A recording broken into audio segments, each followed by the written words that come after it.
Good afternoon, everyone. Allison Schaberg here with Consolidated Planning Group. We are happy to be here with you today. If you're joining us for the first time, welcome. We're glad you're here. You're in the right place. If you've attended our webinars in the past, we are certainly glad that you are back.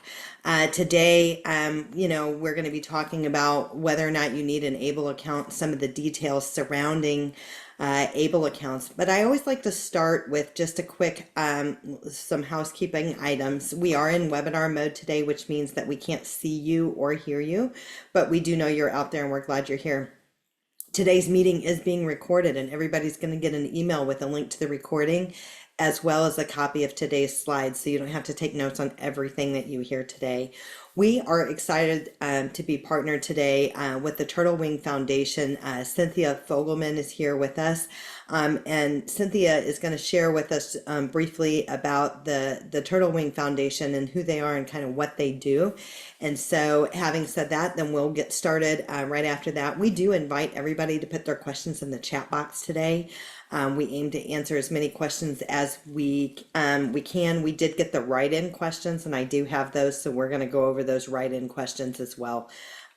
So having said that, Cynthia, let me turn it over to you.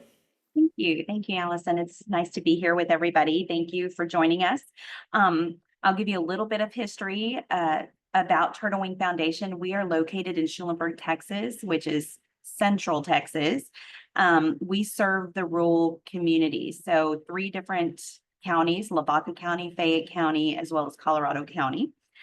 We started back in 2011, and our foundation was started in the memory of Jackson Allen Hooper, who was diagnosed with high functioning autism, but died suddenly just before his 10th birthday.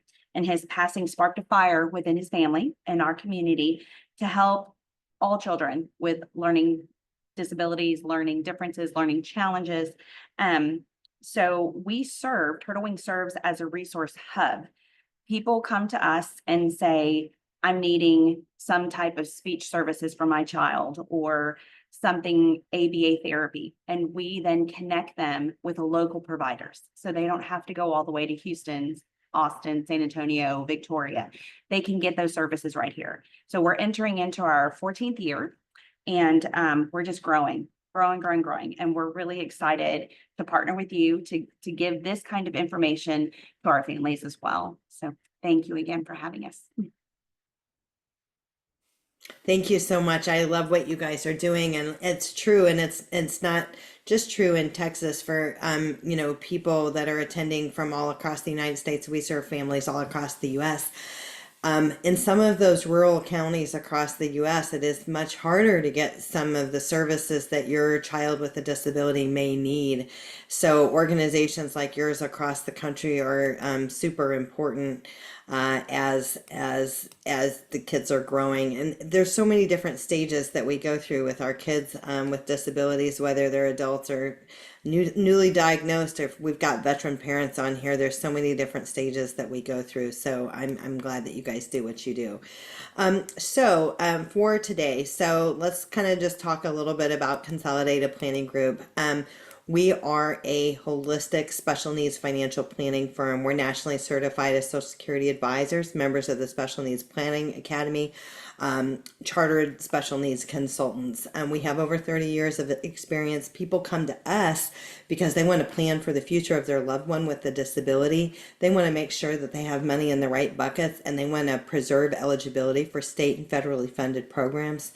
People come to us because they want to know how much money do they need to fund the special needs trust, or what should I not do to mess up benefits. There's so many things out there as parents. There's so many, I hate to call them roadblocks, but little potholes in the road that we can accidentally fall in. And so our whole firm is nuanced in that. So while we do have similar licenses of other financial advisors, we have specific certifications and other designations that other advisors don't have.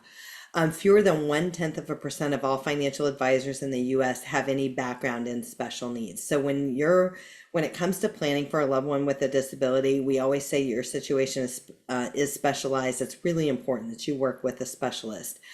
We help people put protection plans in place, lifetime care plans, transition planning. We help set up ABLE accounts, and we do a lot of advocacy by way of our webinars. We have webinars every single week, and if you can think of a topic, we've done it. There's probably over 500. I know there's at least over 400, but I think there's close to 500 webinars on our YouTube channel. So we record them and we do put them on the Consolidated Planning Group YouTube channel, so you can watch after the fact.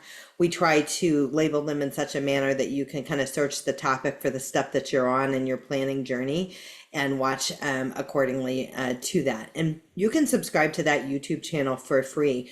So these webinars, so yes, we Consolidated Planning Group is a special needs financial planning firm. I am a parent to three with disabilities.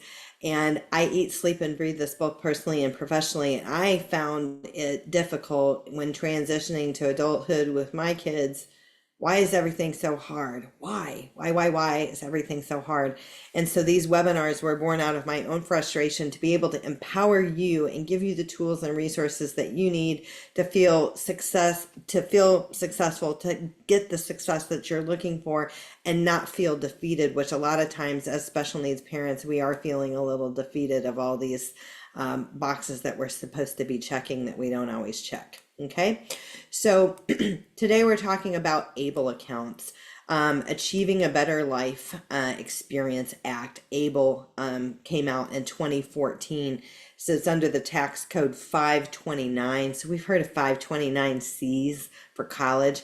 529A is for ABLE, so Achieving a Better Life for an Individual with a Disability.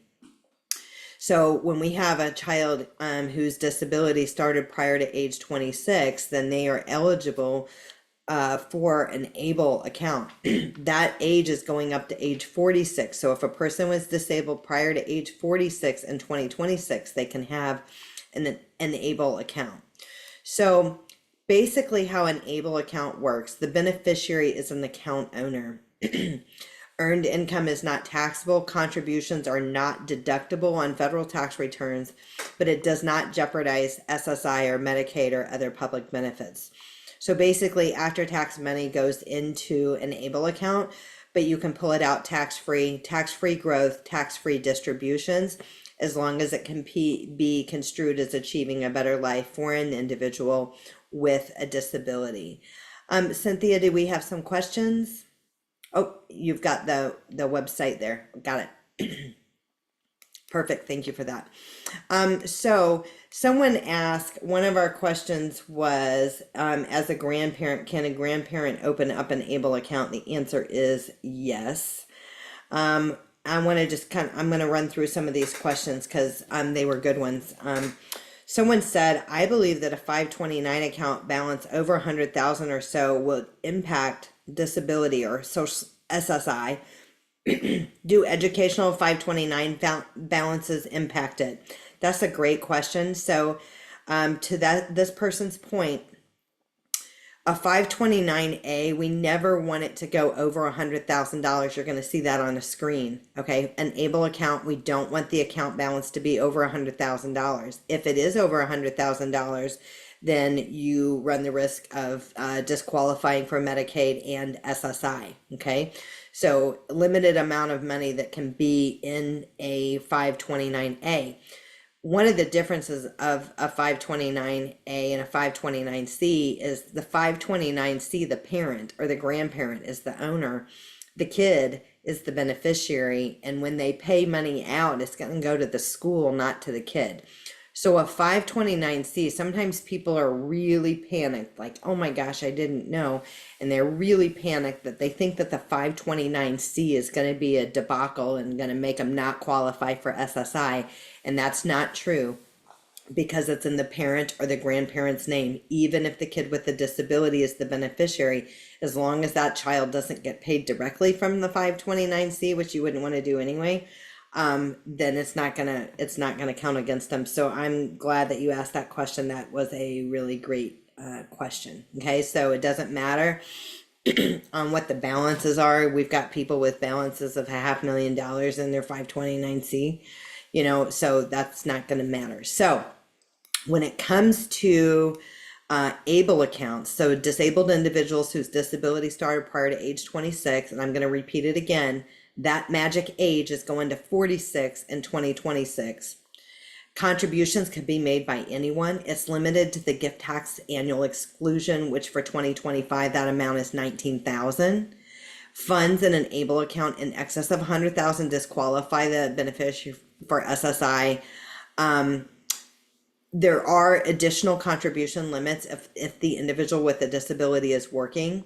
They can put an additional 15,560 up to their earnings amount of that amount. So if they only earned $5,000, they could put an additional $5,000 and they wouldn't be able to put the additional 15,560.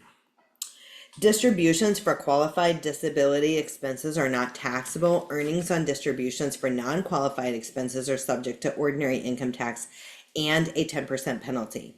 So there is tax-free growth of investments that can be changed by the participant twice a year. At death, it could be rolled over to other family members who are eligible beneficiaries, but states may be able to claim a reimbursement for expenses paid by Medicaid. So you may have heard of this before, a Medicaid clawback or a Medicaid drawback or a Medicaid payback is some of the things that we've heard. So my office is in the state of Texas. We work all throughout the United States, not just in Texas, but in Texas, there is a Medicaid payback on ABLE accounts as it stands right now. Some other states do not have a Medicaid payback. So one question that came up, which is a great question, was, well, if I could have an ABLE account from any state, which you can, so if I want to go get an ABLE account in California, I can go get an ABLE account in California.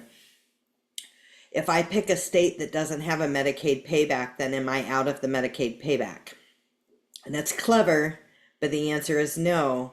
It's depending on where you are a resident. So if you live in Texas and there's a Medicaid payback on the ABLE account, there's still going to be a Medicaid payback on the ABLE account, even if you go get your ABLE account from a state that does not have a Medicaid payback.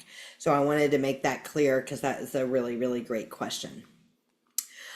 So some people, and we're going to just take a question in just a minute. Some people will say, well, you know, with the Medicaid payback, who cares? Because the account's never going to have more than $100,000 in it. And Medicaid would have far more paid more out for said child than they'll ever get back. Some people use an ABLE account as a savings to spend account. But the beauty of an ABLE account is you can offload some money because we always got to keep them under $2,000. The Medicaid guidelines are still $2,000 unless you live, there's a couple of states like California is a lot higher.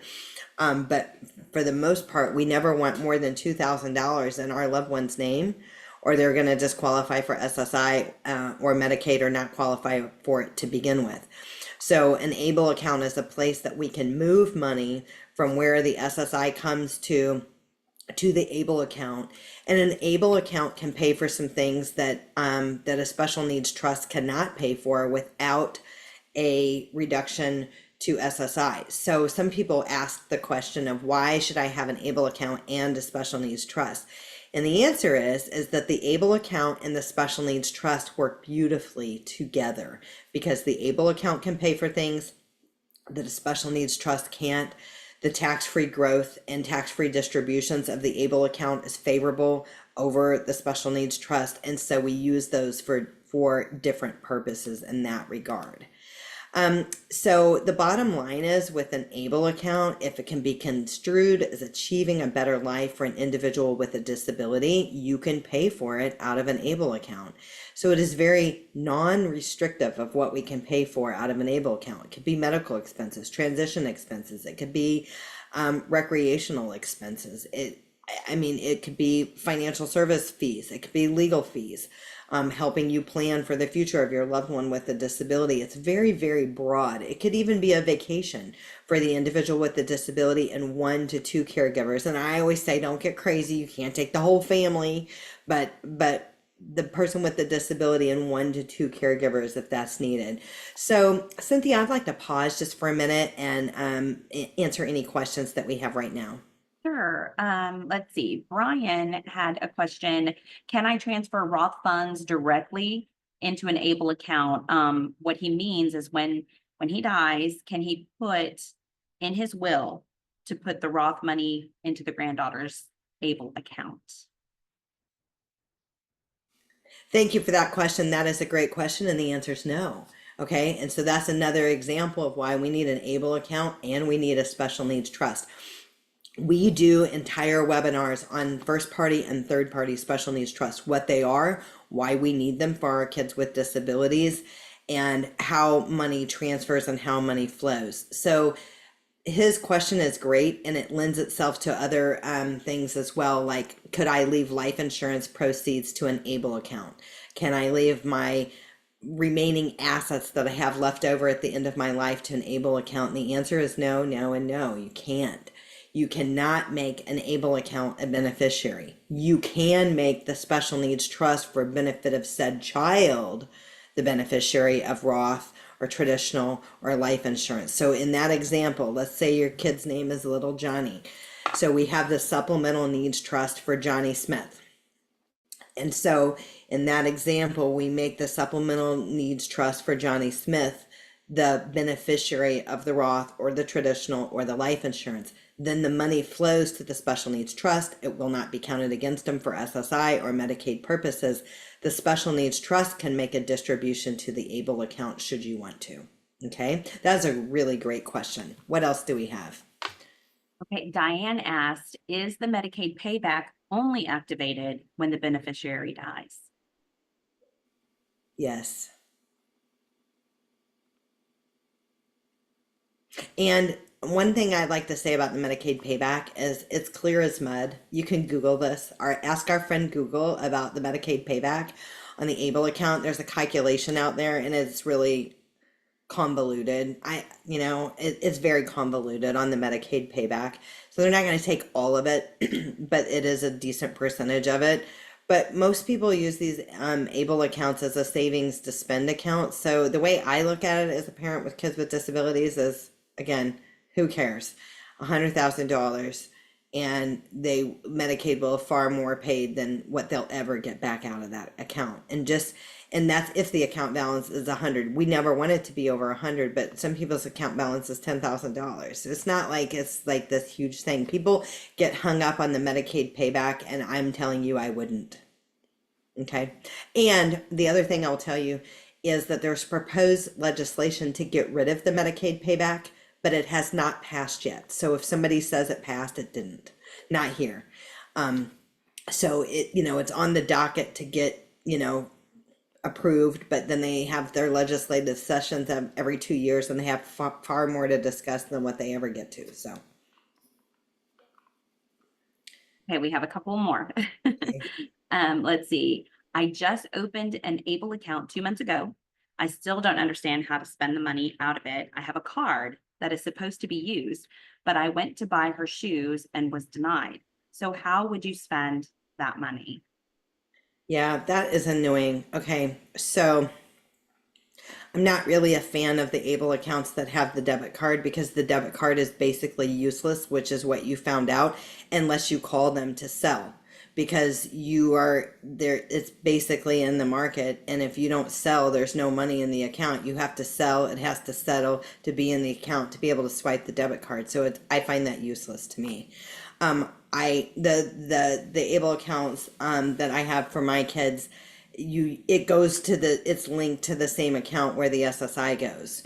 So when we want money, we make a distribution, it gets direct deposited to where the SSI goes, and we use the same debit card for the account where the SSI goes. So none of this extra debit card, this don't work. And I can't. So I know what you're talking about that.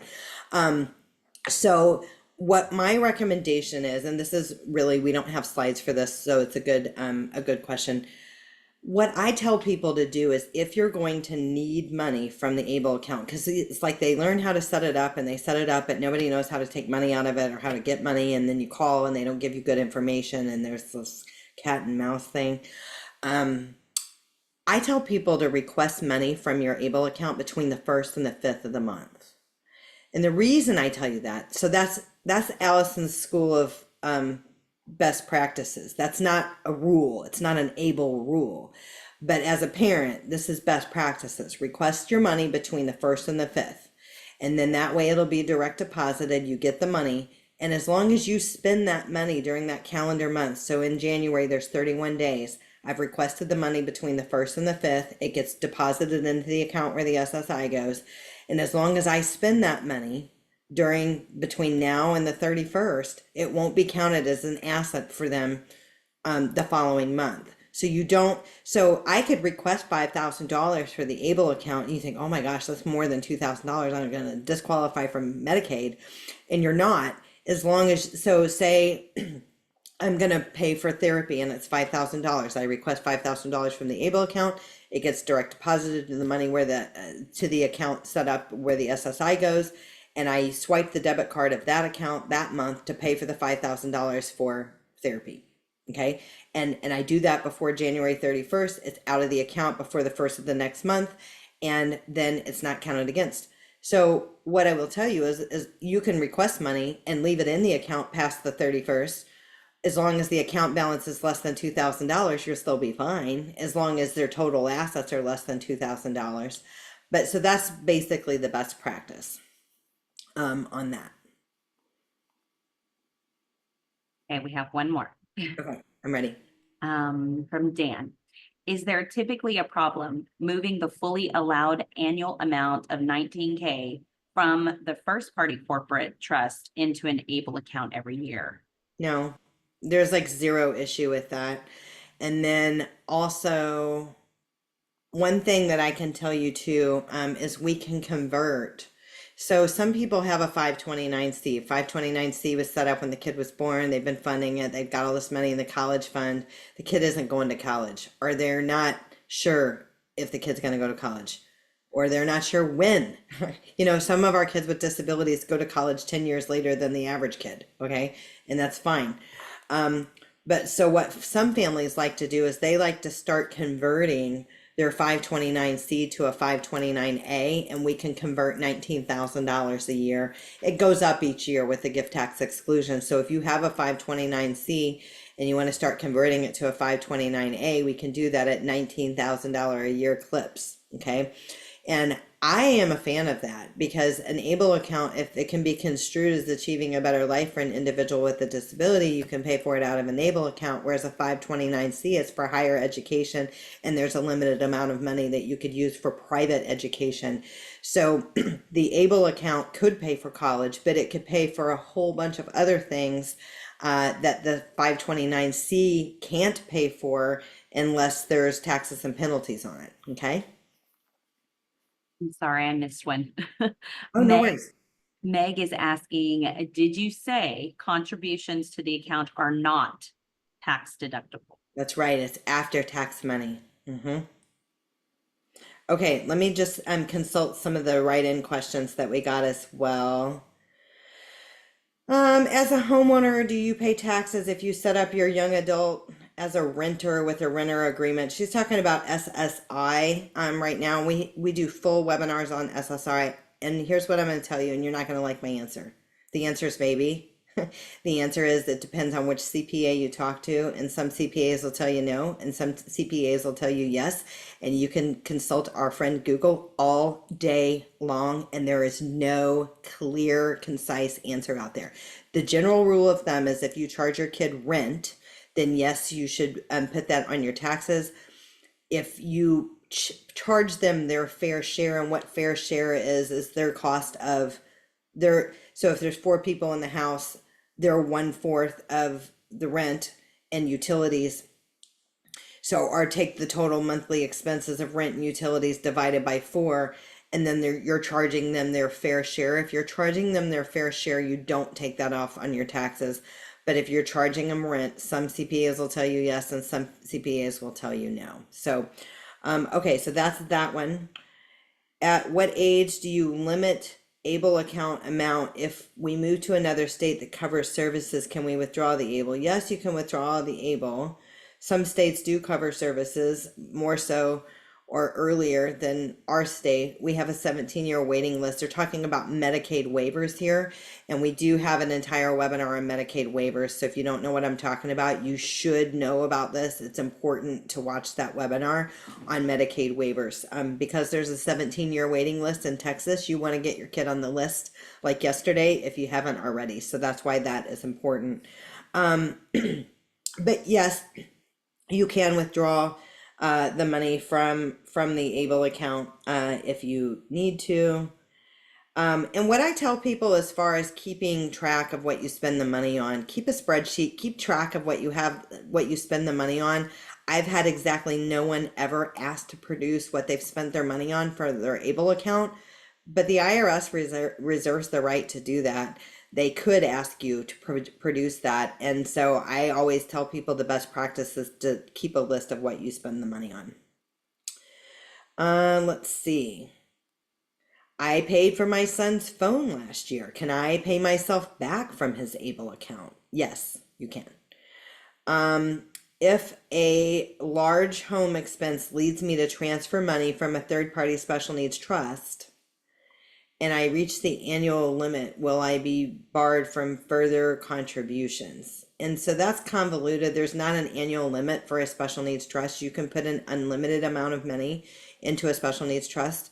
You can also have an unlimited amount of money in a special needs trust. You could have $10 million in a special needs trust, where we were talking about the Able account. If the account balance goes over $100,000, then you start disqualifying. So if there's a large home expense, leads you to transfer money from the special needs trust. So a large home expense.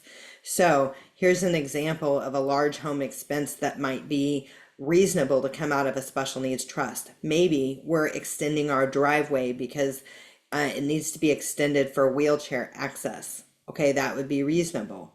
Maybe we're widening doorways because of wheelchair. Maybe we're redoing a shower for handicap access. Those are all things that would be reasonable. Redoing your kitchen, on the other hand, not reasonable out of a special needs trust. So just keep that in mind. So I hope I've answered that question. And if you have further, if I didn't answer, put that in the chat box. So we already answered the question about the Medicaid payback on Able accounts. Okay, so I think we've hit the questions that were write-ins. Cynthia, do we have some additional questions on your end? We do. Okay, Diane is asking, okay, if you don't have a mortgage because the house is paid off, then when you charge fair share, you can't include a portion for rent, can you? I guess not technically. In that example, I would do a rent agreement. I do a rent agreement. I did a rent agreement. I didn't like doing the fair share because I didn't want to bird dog all those silly receipts and have to send that in. The rent agreement was so clear and so cut and dry and so it's one page and none of this bird dog in the receipts. So anyway, that's how I feel about it. I don't have time for that. But it's harder to make that case because if there is no mortgage, then the fair share would be based off of the utilities. And Meg asked, about the contribution, they're not tax deductible. She would like to know, so what's the true benefit of an Able account then? It's like a Roth because because it grows tax free and there's tax free distributions. A Roth would count against a kid with a disability for SSI and Medicaid purposes, but it acts like a Roth IRA is how it acts. That's the benefit.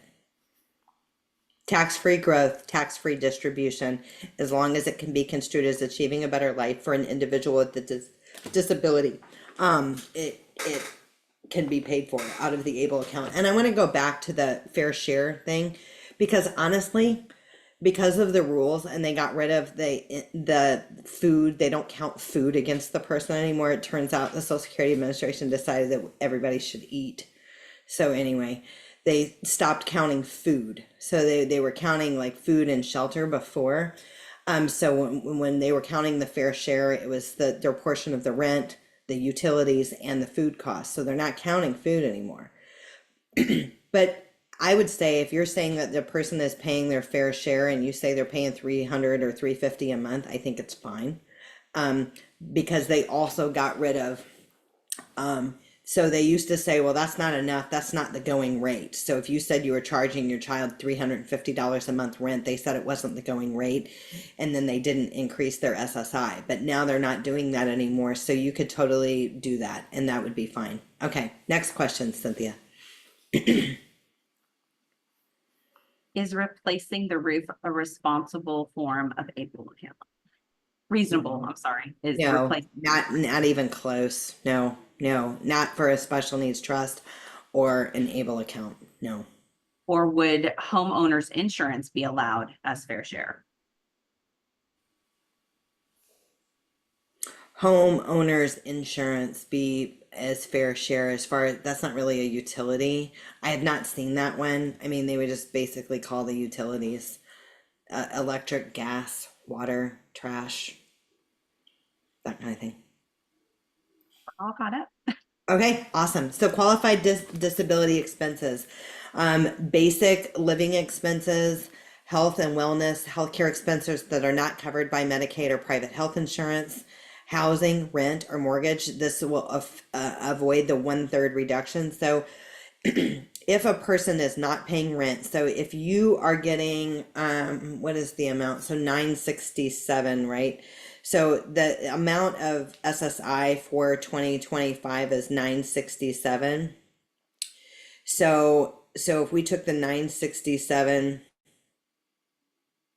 hold on one second, 322. So if you're getting 600 and something for SSI, basically that tells me that you don't have a rent agreement in place and SSI is reducing your payment by 1/3. So if you submit a rent or a fair share agreement, then they're going to increase the SSI payment to the full amount. Okay. So there is a 1/3 reduction for SSI if they're not paying for rent or mortgage or fair share. So we can pay for financial management services or administrative services. So special needs financial planning, legal fees like setting up guardianship or special needs trust, transportation, car, public transportation, fares, taxis, Ubers, educational and training, employment supports, job coach, classes to learn new skills. This could be transition programs, post high school. This could be higher education, assistive technology, phones, whatever, computers, whatever they might need to be successful. Personal support services. This might be attendant services or caregivers services. And we talked about legal expenses. And this is not a be all end all. Again, most of the expenses that you can't pay for via a special needs trust, you can pay for out of an ABLE account. So the next thing, what can a special needs trust pay for? So this slide looks like, oh my gosh, a special needs trust can pay for far more than an ABLE account. It's just the illusion of the slide. That's not true. But what a special needs trust, so some people will say you cannot pay for food and shelter out of a special needs trust, or you're going to have a 1/3. You just can't. Some people say unilaterally you cannot pay for food and shelter or monthly debt services such as rent or mortgage or utilities out of a special needs trust. And the truth is, you absolutely can pay for those things out of a special needs trust. But if you pay for such things as rent or mortgage or basic utilities, there would be a 1/3 reduction to SSI. And that's why the special needs trust and the ABLE account work so beautifully together, because you can pay for those things out of an ABLE account without a 1/3 reduction to SSI. So that's the why behind that. Okay, so examples of things a special needs trust should not be used for, and doesn't mean they can't, is basically rent, mortgage payments. We just talked about gas, electricity, water, sewage, homeowners insurance required by the lender, condo charges that include the above items, no cash, no food. Again, they just got rid of that food thing, so food is fine.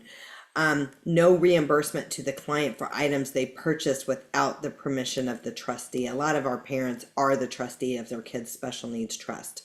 So, and then the other thing that we don't want to do is from a special needs trust, we don't want to pay the kid directly, ever. It's a terrible idea. Okay. Another thing that I want to mention that's important.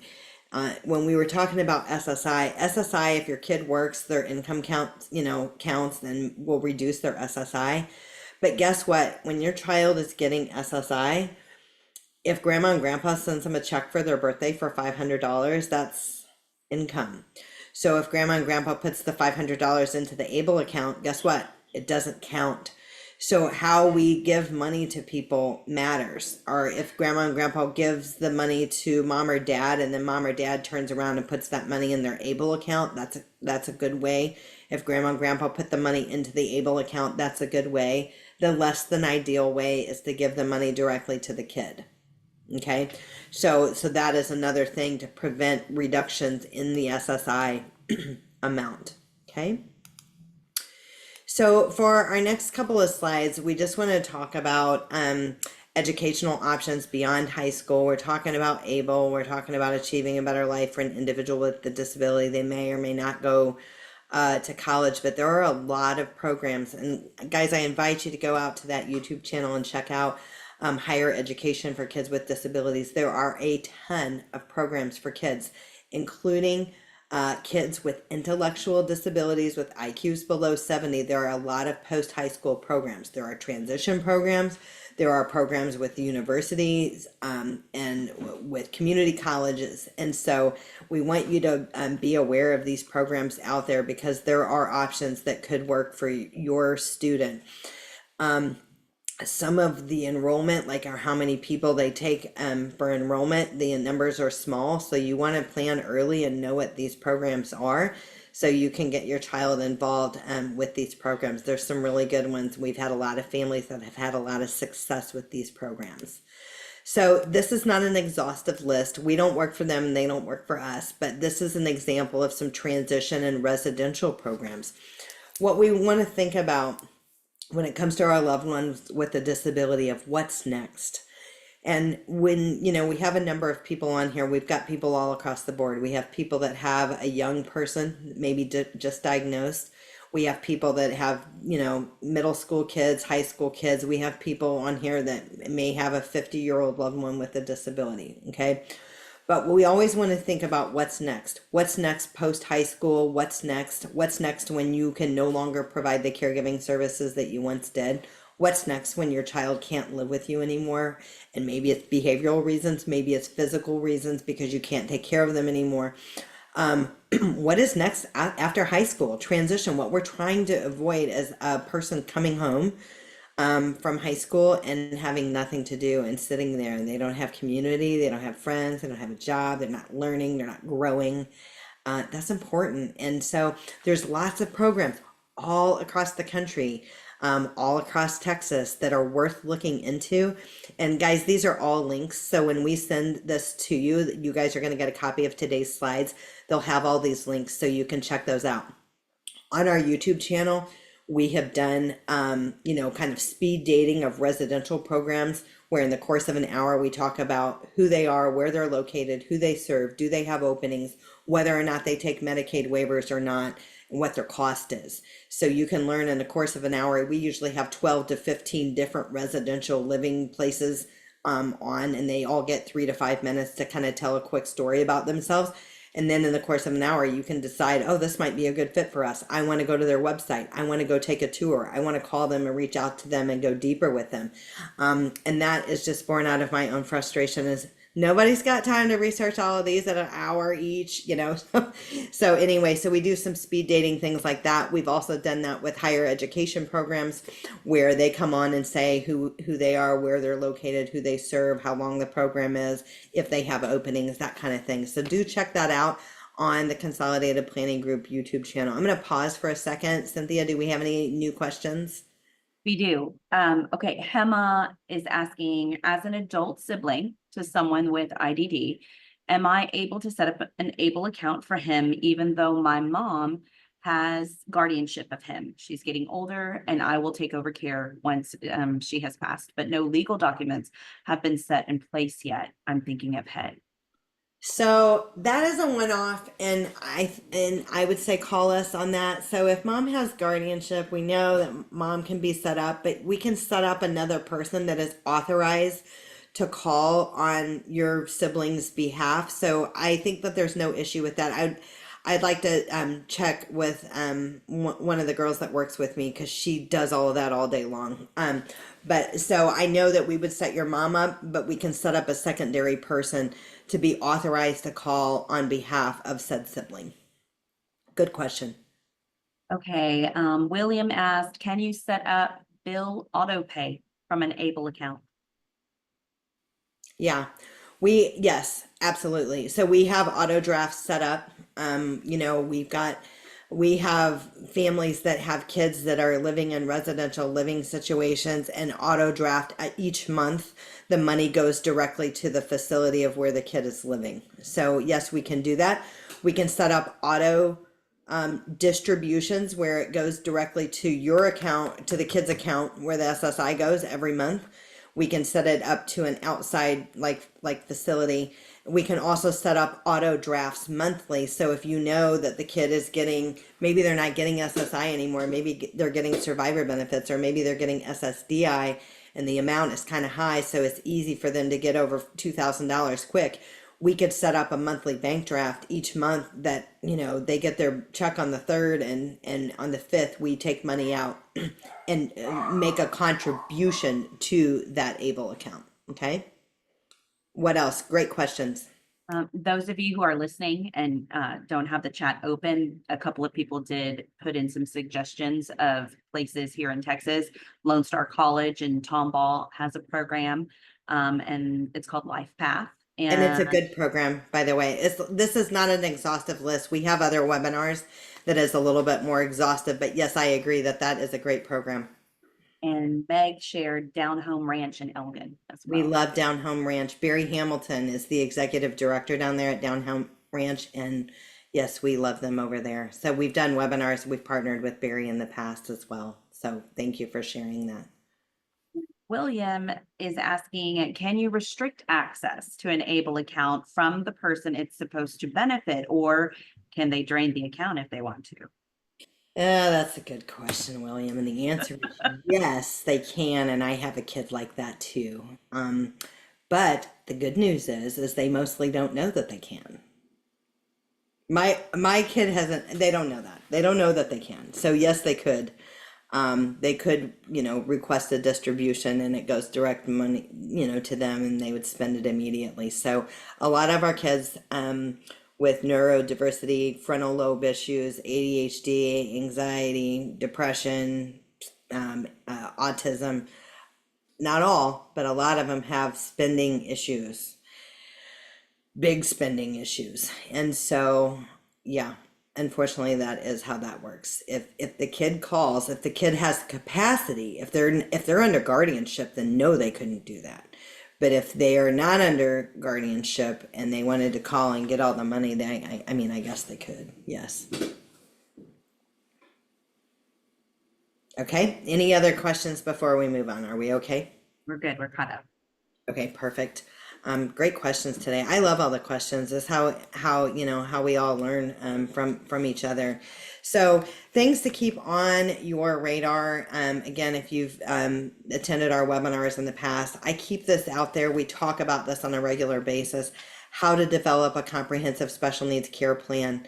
If you've not done special needs planning, you need to. It's time. And some people say, well, I'm a good 10 or 15 years from retirement. I'll do it as I get closer. No, the time is now. And the reason why is you have the capacity to turn the knobs more effectively and be where you want to be in the next 10 to 15 years, as opposed to getting started 2 years before you retire.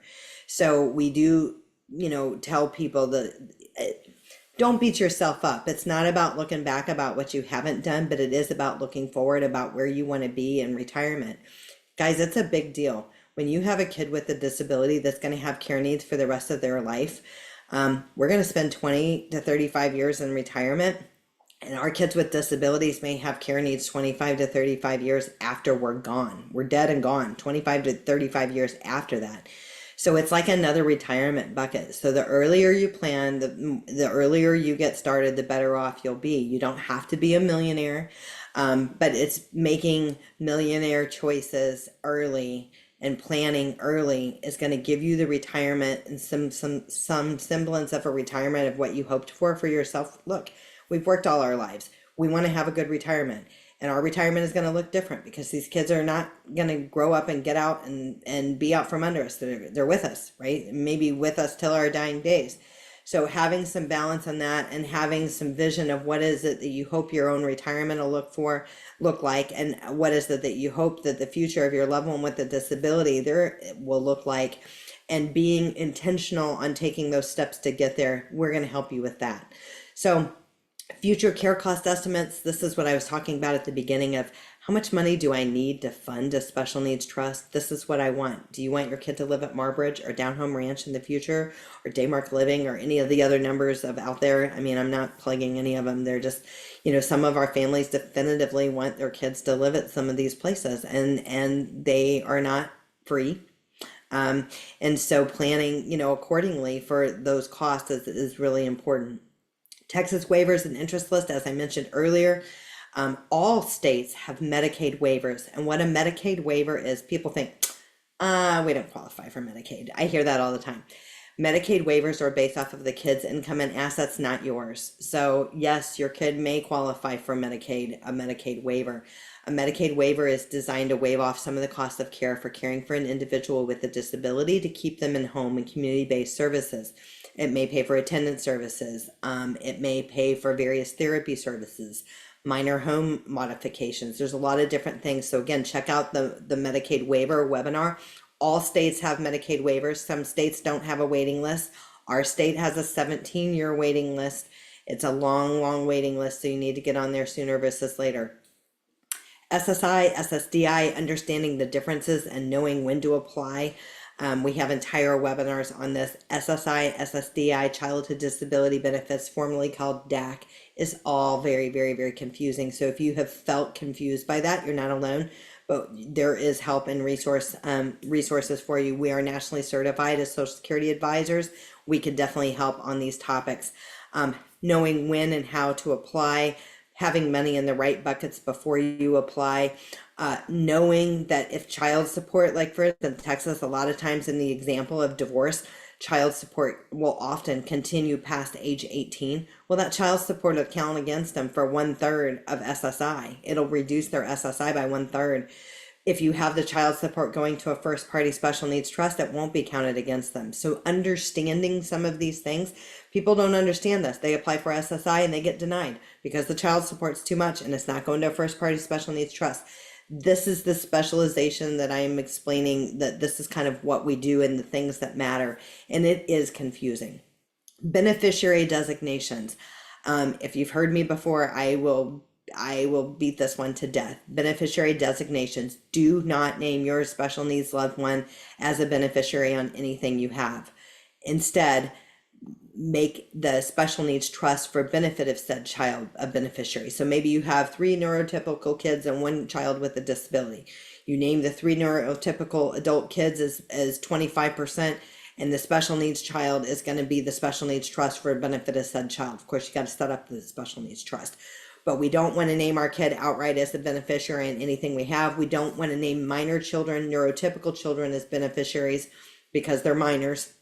And we don't ever want to name a beneficiary a special needs child, whether an adult or a child. It's a bad idea. Do the trust. The other thing I want to tell you about this is some people will proudly tell me, well, I'm just going to kind of disinherit. I'm going to give the other 3 kids the money and then they can take care of him. It is a terrible idea. And I get what you're doing. Like, okay, now I don't need a special needs trust, but people die, people get divorced, and that when they die, it becomes their estate. When they get divorced, it gets caught up in equitable distribution. It's a nightmare. It's terrible. So we don't want to do that. We don't want to leave our loved one with a disability's future to chance. Okay, so that's why we don't do that. Special needs trust and how to fund them. We have entire webinars on first party and third party special needs trust with attorneys. Don't work it, just as we would say, work with a special needs planner. Don't work with a generalist.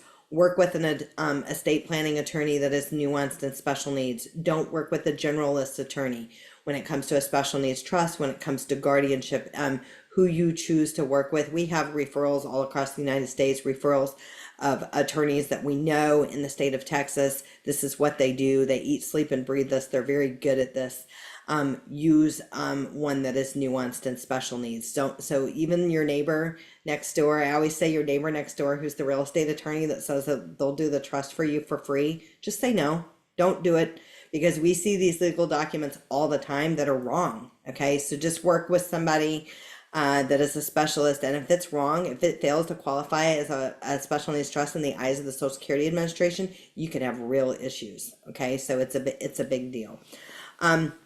Guardianship and alternatives to guardianship. Some states have a supported decision-making agreement. Texas happens to have a supported decision-making agreement. So there's guardianship, there's partial guardianship, there's power of attorney, healthcare power of attorney, and supported decision-making agreement. You don't need this prior to the child turning 18 because you already have it. Once the child turns 18, they're their own person unless they're under one of these agreements. In the state, it is least restrictive, most appropriate for the ward. We have entire webinars on guardianship and what to look at. So in general, if a kid does not have capacity, if their IQ is below 70, then guardianship or an alternative to guardianship may be necessary. The attorney is going to work with you on that. You don't have to know what you need when you go in, sit down with the attorney. They're going to learn more about your child. They're going to talk to your child.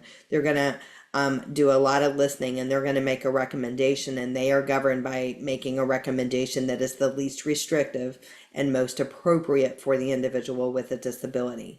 So just start knowing about that. You can start the guardianship process 6 months prior to the child turning 18. You can start working with an attorney. So as I mentioned, post-high school options out there, there are many, many, many, many all across the United States, all across Texas. So look at those. And you know, your schools, private schools, public schools, your special ed department, they are aware of some of these programs, and you can work closely with some of the folks at the school, and they may be able to identify some additional resources for you as well. Okay. So, having said that, you're going to get a link, you're going to get a copy of today's slides, and you can click the link for our upcoming webinars that you can register for. Somebody said, can we have more webinars like this? Absolutely. We do them every week. We have webinars every week. And as I said, there are hundreds, I think there's almost 500 webinars on our YouTube channel. So if you can think it, it is out there. We have partnered with Temple Grandin. We've had Temple Grandin as our guest speaker, and we have talked about all of those things to keep on your radar. We've had entire webinars on those topics. We work on a collaborative team here at CPG. So I am an owner of CPG. But it's not just me. We work on a collaborative team, and we have awesome members of our team, chartered special needs consultants, special needs certified as nationally certified as Social Security advisor, and then members of the Special Needs Planning Academy. So again, our whole firm is nuanced in planning for special needs. We offer free personalized consultations. So if you haven't met with us, or if you had questions that maybe you didn't want to ask, reach out. This QR code that's on the screen will take you to our calendar, and you can schedule a time to meet with us directly.